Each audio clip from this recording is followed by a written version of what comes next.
Hello दोस्तों, आज मैं लेके आया हूँ 80 WPM डिक्टेशन जो लीगल डिक्टेशन है। जो भी स्टूडेंट चैनल पर नए आए हैं, चैनल को सब्सक्राइब करें, बेल आइकन दबाएं जिससे आप तक नोटिफिकेशन पहुंचता रहे। राजस्थान कोर्ट के लिए पेड क्लास शाम को 8 बजे चल रही है। उसकी जो फ़ीस रखी गई है अभी ऑफ़र के रूप में 99 रुपीज़ रखी गई है। उसमें 4 डिक्टेशन बोली जाती हैं, 3 डिक्टेशन का रीडिंग कराई जाती है, 1 डिक्टेशन घर के लिए टाइप करने के लिए दी जाती है। क्लास ख़त्म होने के बाद recording plus PDF paid group में भेज दी जाती है, जिससे बाद में भी रिकॉर्डिंग से डिक्टेशन लिख सकें। तो दोस्तों, डिक्टेशन स्टार्ट करते हैं अब। स्टार्ट। प्रत्युत्तरदाता सुभाष चंद्र अग्रवाल ने टाइम्स ऑफ इंडिया में छपी इस समाचार पत्र की एक केंद्रीय मंत्री ने अपने एक न्यायिक निर्णय को प्रभावित करने के लिए अपने अधिवक्ता के माध्यम से मद्रास उच्च न्यायालय के एक न्यायाधीश से संपर्क किया था। उच्चतम न्यायालय ने के CPIO से संबंधित सूचना प्राप्त करने के लिए दिनांक 6/7/2009 को एक आवेदन किया, जिसे अस्वीकार कर दिया गया। पुनः इस अस्वीकृति की अपील भी 5/6/2009 को निरस्त कर दिया गया, किंतु पुनः केंद्रीय सूचना आयुक्त के समक्ष अपील पर CIC ने अपने आदेश दिनांक 24/11/2009 के द्वारा आदेशित किया कि आवेदक को सूचना प्रकट किया जाए और यह कि ऐसी सूचना देने से न्यायाधीश का कोई संवैधानिक प्रायश्चित प्रभावित नहीं होगा। इसी आदेश के विरुद्ध CPIO ने उच्चतम न्यायालय में अपील प्रस्तुत किया। पैरास्टार्ट।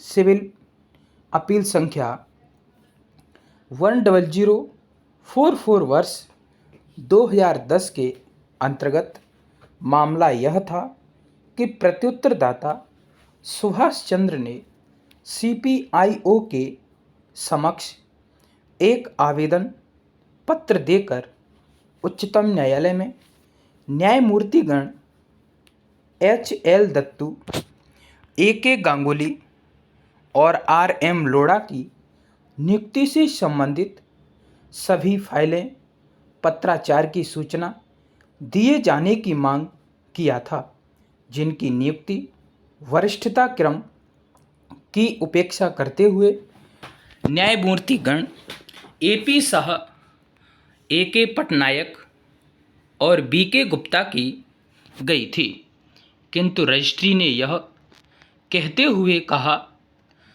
सूचना देने से इनकार कर दिया कि न्यायाधीशों की नियुक्ति राष्ट्रपति के द्वारा की जाती है और संबंधित सूचना रजिस्ट्री में उपलब्ध नहीं होती है। इसके विरुद्ध प्रथम अपील निरस्त हो जाने के बाद अगले अपील पर मुख्य सूचना आयुक्त ने दिल्ली उच्च न्यायालय के निर्णय दिनांक 2/9/2009 रिट याचिका संख्या 288 वर्ष 2009 CPIO SCI बनाम सुभाष चंद्र अग्रवाल और एक अन्य में तथा MP गुप्ता बनाम संघ में दिए उच्चतम न्यायालय के निर्णय पर विश्वास मत व्यक्त करते हुए अपील अनुज्ञात किया और आवेदक को उसके द्वारा मांगी गई सूचना प्राप्त करने का निर्देश दिया।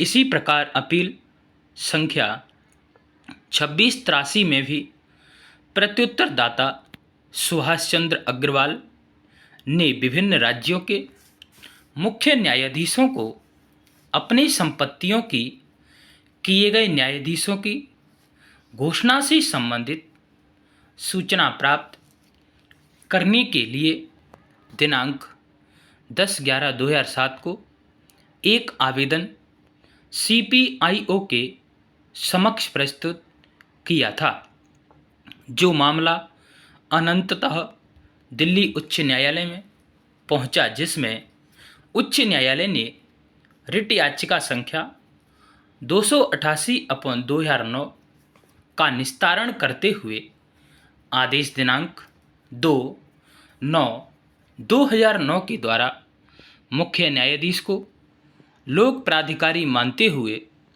कुछ सीमाओं के अधीन आवेदक को सूचना प्रदान करने का निर्देश दिया। अंततः इस आदेश की समीक्षा उच्च न्यायालय के पूर्णपीठ को करनी पड़ी, जिसने सूचना के अधिकार अधिनियम 2005 के विभिन्न धाराओं की समीक्षा करते हुए तथा एक न्यायाधीश के निर्णय की पुष्टि करते हुए प्रत्युत्तरदाता के पक्ष में निर्णय दिया। अंततः उपर्युक्त मामले के साथ इस निर्णय के विरुद्ध भी उच्चतम न्यायालय में अपील प्रस्तुत किया गया। स्टॉप। वीडियो अच्छी लगी हो लाइक शेयरिंग कमेंट करें, सब्सक्राइब करें, बेल आइकन दबाएं, जिससे आप तक नोटिफिकेशन पहुंचता रहे। धन्यवाद।